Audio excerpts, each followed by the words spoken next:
नमस्कार दोस्तों। क्या आपने कभी ऐसा महसूस किया है कि आप सफल होना चाहते हैं लेकिन आपको नहीं पता है कि आप क्या करना चाहते हैं? आप अकेले नहीं हैं। बहुत से लोग जीवन में अपने उद्देश्य को खोजने के लिए संघर्ष करते हैं। सफल हम सभी होना चाहते हैं। सफलता की प्राप्ति करना हमारी सबकी ख्वाहिश होती है, लेकिन सफलता पाना आसान नहीं होता है। जीवन में कई चुनौतियां और समस्याएं आती है जिनसे हमें निपटना पड़ता है। आज मैं आपको एक ऐसी कहानी बताने जा रही हूँ जो आपको अपनी सफलता की यात्रा शुरू करने में मदद करेगी।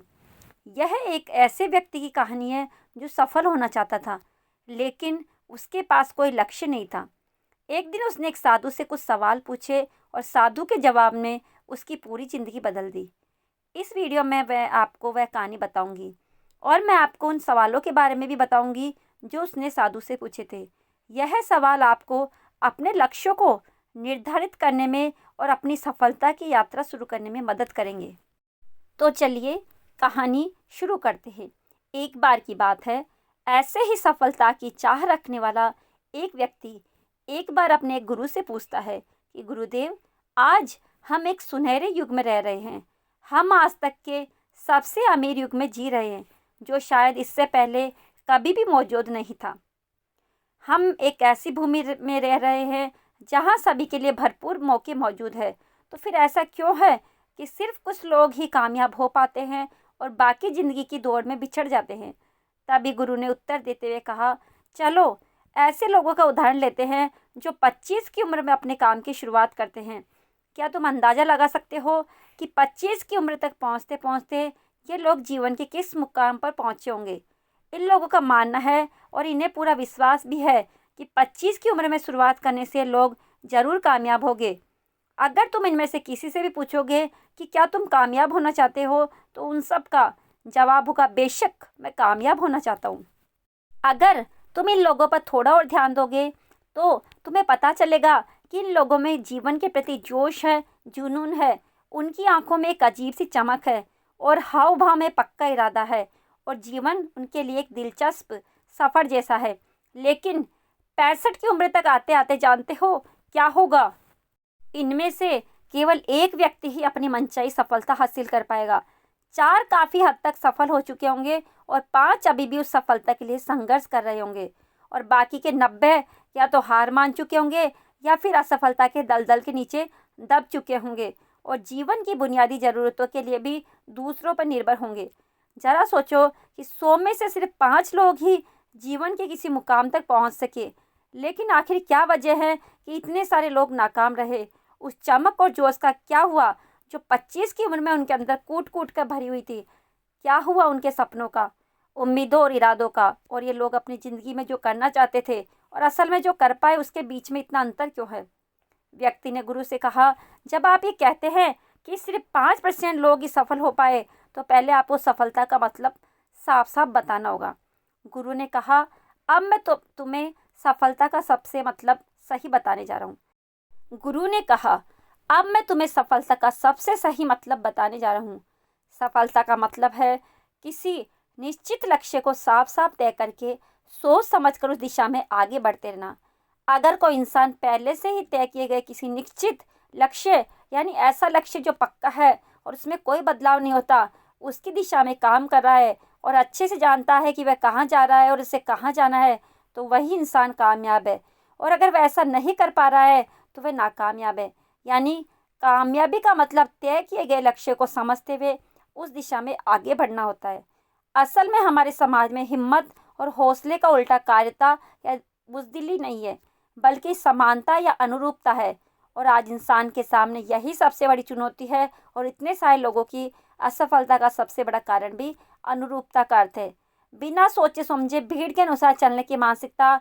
ज़्यादातर लोग बिना सोचे समझे, बिना ये जानने कि वह क्या कर रहे हैं, क्यों कर रहे हैं और कहाँ जा रहे हैं, आंखें बंद किए हुए हैं, बस वैसा ही करते जा रहे हैं जैसा दूसरे कर रहे हैं। और समस्या भी यही है कि लोग उन 5% लोगों की तरह काम कर रहे हैं जो सफल नहीं है।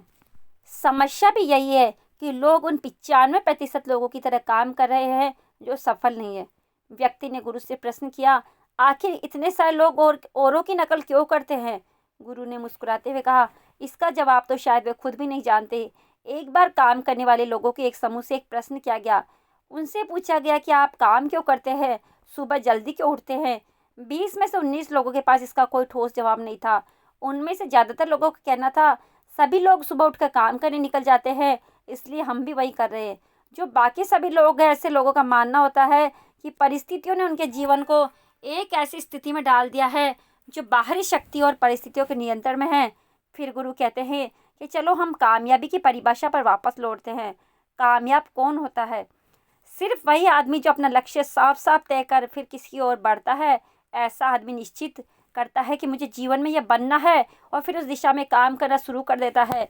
मैं तुम्हें बताता हूँ कि कामयाब लोग कौन होते हैं। वह शिक्षक कामयाब है जो बच्चों को इसलिए पढ़ा रहा है क्योंकि यही वह काम है जो हमेशा करना चाहता था। वह औरत अपने जीवन में कामयाब है जो एक पत्नी और माँ का किरदार निभा रही है क्योंकि वह यही बनना चाहती थी और अपनी जिम्मेदारी अच्छे से निभा रही है। बाजार के कोने में दुकान चलाने वाला दुकानदार कामयाब है क्योंकि उसने यही पैसा अपनाने का लक्ष्य तय किया था। वह व्यापारी कामयाब है जिसने अपना व्यापार खड़ा कर लिया क्योंकि यही उसका सपना था और वह यही करना चाहता था। वह खिलाड़ी भी कामयाब है जो अपने क्षेत्र और देश का सर्वश्रेष्ठ खिलाड़ी बनना चाहता था और इसी मकसद से उस लक्ष्य को पाने में जुट जाता है। जिन लोगों के जीवन में कोई लक्ष्य होता है वह कामयाब होते हैं क्योंकि उन्हें पता होता है कि वे कहाँ जा रहे हैं, किस दिशा की ओर बढ़ रहे हैं, इससे वे कहाँ पहुँचने वाले हैं। बस इतनी आसान सी बात है। दूसरी तरफ नाकामयाब लोगों का मानना है कि उनके जीवन का रास्ता उनकी परिस्थितियाँ तय करती है, यानी जो चीज़ें उनके साथ होती है किसी बाहरी शक्ति द्वारा होती है। आसान शब्दों में कहे तो हर वह शख्स कामयाब है जो पहले से ही साफ साफ तय किए गए लक्ष्य को साकार करने की दिशा में सोच समझ कर काम कर रहा है और आगे बढ़ रहा है। लेकिन 20 में से सिर्फ एक इंसान ही ऐसा कर पाता है, इसके अलावा बाकी सभी असफल हो जाते हैं। उस व्यक्ति ने गुरु से अगला प्रश्न किया, मुझे इस बात पर बड़ी हैरानी होती है कि दुनिया में इतने सारे लोग कड़ी मेहनत और ईमानदारी से काम करते हैं लेकिन इसके बाद भी उन्हें ज़िंदगी में कुछ हासिल नहीं हो पाता। तो वही कुछ लोगों को बिना ज़्यादा मेहनत करे ही सब कुछ मिल जाता है। ऐसा लगता है कि जैसे उनके हाथों में कोई जादू है। मैंने कई लोगों को ये कहते हुए सुना है कि वह जिस चीज़ को हाथ लगाते हुए सोने में बदल जाती है। आखिर क्यों? जो इंसान कामयाब हो जाता है वह और भी ज़्यादा कामयाब होता चला जाता है और हमेशा कामयाबी की दिशा में ही कोशिश और काम करता रहता है। दूसरी तरफ जो लोग असफल होने के बाद लगातार और असफल होते जाते हैं और असफलता की दिशा में ही काम करते रहते हैं। तो क्या फ़र्क है इन दोनों में? गुरु ने उत्तर देते हुए कहा, इन दोनों में फ़र्क सिर्फ लक्ष्य का है। जिन लोगों के पास कोई लक्ष्य होता है वह उसी दिशा में काम करते हैं, जबकि कुछ लोगों के सामने कोई लक्ष्य नहीं होता। लक्ष्य और उसे पाने की योजना बनाकर काम करने वाले लोग कामयाब होते हैं क्योंकि उन्हें पता होता है कि किस दिशा में आगे बढ़ना है। चलो मैं तुम्हें एक उदाहरण से समझाता हूँ। एक ऐसे जहाज के बारे में सोचो जो बंदरगाह से निकलने वाला है। उसके पूरे सफ़र का नक्शा और योजना पहले से ही तय कर दिया गया है और उस जहाज का चालक और चालक दल अच्छे से जानता है कि जहाज कहाँ जा रहा है और सफ़र में कितने दिन लगेंगे। उस जहाज का एक निश्चित लक्ष्य है। एक निश्चित लक्ष्य और नक्शा साथ रखने वाला जहाज 10,000 में से 9,999 बार उसी मंजिल पर पहुंच जाएगा जहां के लिए उसे रवाना किया गया था। यानी 100% अपने लक्ष्य पर अब एक दूसरे जहाज को लेते हैं जो हुबहू पहले जहाज की तरफ है। अंतर सिर्फ इतना है कि इस जहाज में कोई चालक और चालक दल नहीं है, ना ही कोई निश्चित लक्ष्य है और ना ही कोई मंजिल है। हम बस उसे चालू कर देते हैं और आगे जाने देते हैं। अब ऐसे में बंदरगाह से छोड़ने के बाद या तो वह आगे जाकर डूब जाएगा या रास्ता भटक कर किसी सुनसान समुद्र के तट पर आकर अटक जाएगा या फिर समुद्री तूफान में फंस जाएगा और नष्ट हो जाएगा। ऐसा जहाज कभी किसी जगह पहुंच नहीं सकता क्योंकि ना तो उसका कोई लक्ष्य है, ना ही कोई मंजिल और ना ही उसे रास्ता दिखाने के लिए कोई चालक दल मौजूद है। इंसानों के साथ भी ठीक ऐसा ही होता है। व्यक्ति ने अगला प्रश्न किया, जीवन में एक निश्चित लक्ष्य रखने वाले लोग कामयाब क्यों होते हैं और जिनका कोई लक्ष्य नहीं होता वह असफल क्यों होते हैं? गुरु ने मुस्कुराते हुए कहा, बेटा हम जैसा सोचते हैं वैसे ही हम बन जाते हैं। इतिहास में आज तक जितने भी महान और बुद्धिमान शिक्षक, संत या पैगंबर हुए हैं वे इस बात पर पूरी तरह से सहमत है कि इंसान जैसा सोचता है वैसा ही बन जाता है। एक आदमी का जीवन उसके विचारों से बनता है, यानी उसका जीवन वैसा ही होता है जैसे उसके विचार होते हैं, जैसा वह दिन भर सोचता है। अगर आदमी चाहे और थोड़ा धैर्य रखे तो उसे हर चीज़ हासिल हो सकती है। वह इंसान जिसके पास एक निश्चित लक्ष्य होता है वह उसे हर हाल में पूरा करने का प्रयास करता है, और अगर उसमें पक्का इरादा हो तो उसके रास्ते में आने वाली कोई भी रुकावट इसे रोक नहीं सकती, क्योंकि वह अपने लक्ष्य को पूरा करने के लिए अपने अस्तित्व को भी दांव पर लगा देता है। इंसान अपनी सोच और अपने विचारों में बदलाव लाकर अपने जीवन को बदल सकता है। धीरे धीरे तुम्हारी सोच का तुम्हारे जीवन के साथ इतना गहरा रिश्ता बनता चला जाएगा कि तुम्हारी इच्छाएं हकीकत में बदलने लगेगी। दरअसल इस प्रक्रिया में हमारी सोच, हमारी भावनाएं और आदतें इस प्रकार घुल मिल जाती है कि हमारा विश्वास सच बनकर हमारे सामने आ जाता है। अगर तुम किसी विशेष चीज़ के बारे में बहुत ज़्यादा सोचते हो, उस पर इतना भरोसा करते हो कि यह तो होना ही है, तो निश्चित रूप से तुम उसे हासिल भी कर लोगे।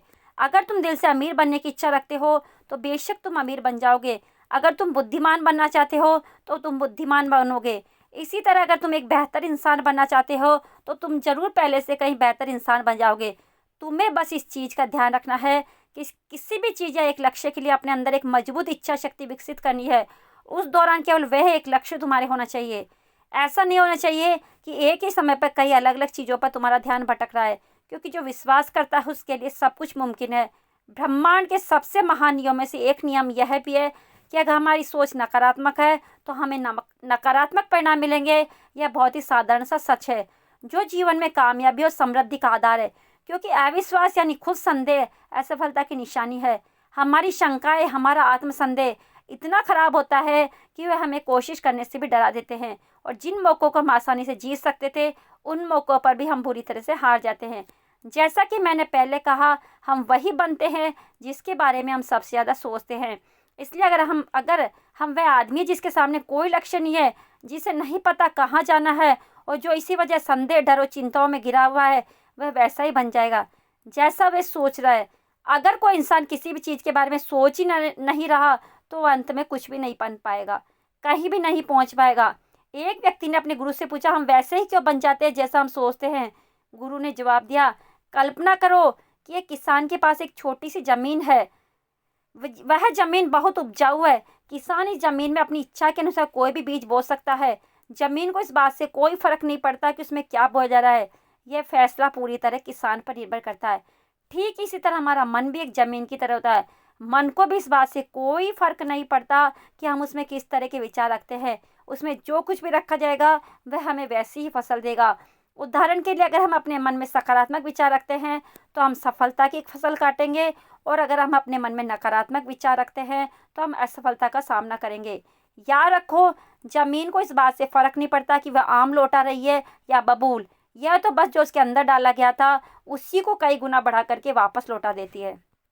उसी तरह हमारा मन भी एक जमीन की तुलना में कहीं ज़्यादा उपजाऊ और चमत्कारी होता है। मन को इस बात से कोई फर्क नहीं पड़ता कि हम उसमें क्या रखते हैं।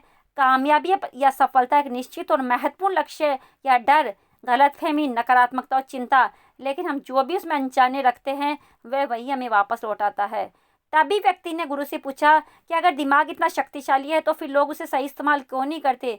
गुरु ने जवाब देते हुए कहा कि लोग अपने दिमाग का सही इस्तेमाल नहीं करते क्योंकि वे इसे मुफ्त में पाते हैं। इंसान की फितरत होती है, उसे जो चीज़ें मुफ्त में मिल जाती है उसकी कोई कदर नहीं करता। इसके बजाय वह उन चीज़ों को महत्व देता है और कीमती समझता है जिसके लिए उसने कोई कीमत चुकाई हो। लेकिन असल में मुफ्त में मिलने वाली चीज़ें ही सबसे ज़्यादा महत्वपूर्ण होती है, जैसे कि हमारा शरीर, मन, आत्मा, मुस्कान, बुद्धि, आशाएं, इच्छाएं, हमारे सपने, हमारा परिवार, बच्चे और मित्रों का प्रेम, यहाँ तक कि प्रकृति का तोहफा जैसे हवा, धूप, पानी, मिट्टी, यह सभी अनमोल चीज़ें भी हमें मुफ्त में मिली हुई है। लेकिन जिन चीज़ों के लिए हम धन खर्च करते हैं असल में वह इनके मुकाबले में बहुत सस्ती और हल्की होती है, और उन्हें किसी भी चीज़ से कभी भी ला सकते हैं। लेकिन प्रकृति से जो चीज़ें हमें मुफ्त में मिलती है उनकी कोई तुलना नहीं है, और ना ही उन्हें किसी दूसरी चीज़ से बदला जा सकता है। इसलिए हर व्यक्ति को यह फैसला करना चाहिए कि वह अपने दिमाग का इस्तेमाल किस काम के लिए करना चाह रहा है। अपने लक्ष्य का बीज अपने दिमाग में बोना चाहिए। यह जीवन का सबसे महत्वपूर्ण फैसला होगा। क्या तुम अपने काम में सबसे बेहतर बनना चाहते हो? क्या तुम अपने समाज में, अपने समुदाय में ऊंचाइयों पर पहुंचना चाहते हो, या फिर क्या तुम अमीर बनना चाहते हो? तो तुम्हें बस इतना करना है कि अपने लक्ष्य को साफ तौर से सोचो और उसकी ओर कदम बढ़ाओ, फिर मेहनत और आग्रह से उसे पूरा करने के लिए काम करो। लक्ष्य की ओर बढ़ते रहो और जल्द ही वह दिन आएगा जब तुम्हारा सपना हकीकत में बदल जाएगा। हमेशा सकारात्मक भावना रखो और अपने मन में उसकी छवि बनाओ कि तुमने अपना लक्ष्य हासिल कर लिया है। तुम्हारी सोच और मनोबल के साथ काम करो और अपने सपने की दिशा में आगे बढ़ो। ध्यान दो कि हमारे विचारों, सोचने का तरीका हमारे जीवन को प्रभावित करता है। अगर तुम सकारात्मक तरीके से सोचोगे और मानो तो तुम्हारे लिए सफलता जादू से। इसलिए अपने लक्ष्य की ओर बढ़ो, मेहनत करो और सकारात्मक को सोचो। जो तुम सोचते हो वह तुम्हारे जीवन को दिशा देगा। गुरु से उस व्यक्ति ने आखिरी प्रश्न किया। उसने कहा कि क्या कोई ऐसा अभ्यास या तरीका है जिसके माध्यम से मैं इन बातों को अपनाकर अपने जीवन में बदलाव ला सकूं। तभी फिर गुरु ने कहा, बिल्कुल ऐसा अभ्यास भी है। अब मैं तुम्हें 30 दिनों का अभ्यास बताने जा रहा हूँ, जिसको अगर तुमने सही से पूरा कर लिया तो ये तुम्हारे जीवन को बेहतर से बेहतर में पूरी तरह से बदल देगा। लेकिन याद रहे, कीमत चुकाए बिना हम कुछ भी हासिल नहीं कर सकते। इसलिए इस 30 दिन के अभ्यास का परिणाम कुल उसके बराबर होगा जितनी तुमने कोशिश की होगी या जितनी तुमने इसके लिए कीमत चुकाई होगी। अब सवाल उठता है कि कीमत क्या होगी, तो इसमें कई सारी बातें शामिल होती है। पहली तो यह कि तुम्हें बुद्धि और भावना दोनों स्तर पर समझना होगा कि हम जैसा सोचते हैं बिल्कुल वैसा बनते भी है। इसलिए अपने जीवन को अपने अनुसार चलाने के लिए तुम अपने विचारों को अपने नियंत्रण में रखना होगा। यानी कि तुम्हें अंदर से ये बात माननी होगी कि तुम जैसा बोओगे वैसा तुम काटोगे। दूसरी बात, तुम्हें अपने मन से सभी बाधा और बेड़ियों को काट फेंकना होगा और यह सोचकर खुद को उस काम में झोंक देना होगा कि यही काम मेरे लिए प्रकृति ने या किसी दिव्य शक्ति ने तय किया है। यानी तुम्हें यह मानना होगा कि सभी सीमा रेखाएं, सभी मानसिक रुकावटें तुम्हारी खुद की बनाई हुई है और तुम्हारे सामने तुम्हारी कल्पना से भी ज़्यादा अवसर मौजूद है। यानी तुम्हें उन तमाम छोटे और सीमित सोच व विचारों से ऊपर उठना होगा जिन्हें तुम्हें बिना सोचे समझे या परखे सच मान लिया है। तीसरी बात, अपनी समस्याओं पर सकारात्मक रूप से सोचने के लिए खुद को प्रोत्साहित करने के लिए अपनी पूरी क्षमता और हिम्मत का इस्तेमाल करना होगा। इसके साथ ही अपने लिए एक निश्चित और स्पष्ट लक्ष्य तय करने के लिए अपने दिमाग को अपने लक्ष्य के बारे में संभव गुणों से विचार करने का अवसर देना होगा। अपनी कल्पना को खुली छूट देना होगा ताकि वह हर संभव समाधान की खोज कर सके। इस विचार को मानने से इनकार कर दो कि लक्ष्य प्राप्ति के रास्ते में कोई भी बाधा तुम्हें हरा भी सकती है। तो दोस्तों, इन 30 दिनों के दौरान तुम्हारे सामने एक स्पष्ट लक्ष्य हो और उसे पूरा करने का विश्वास भी। तुम चाहे किसी भी काम से जुड़े हो, लेकिन इन 30 दिनों के दौरान अपना सर्वश्रेष्ठ प्रदर्शन करो, कुछ इस तरीके से जैसा तुमने आज से पहले कभी ना किया हो। इसके बाद जीवन का जो पहलू तुम्हारे सामने होगा उस पर तुम्हें खुद आश्चर्य होगा। इन नियमों को अपनाकर तुम उन गिने चुने भाग्यशाली लोगों में से एक बन जाओगे। तो दोस्तों, उम्मीद है कि इस वीडियो से आपको काफ़ी कुछ सीखने को मिला होगा। अगर कुछ सीखने को मिला हो तो हमारी इस वीडियो को लाइक, शेयर और सब्सक्राइब जरूर कर लीजिएगा और साथ ही कमेंट में नमो बुद्धाय जरूर लिखिए। धन्यवाद। मिलते हैं अगले वीडियो में।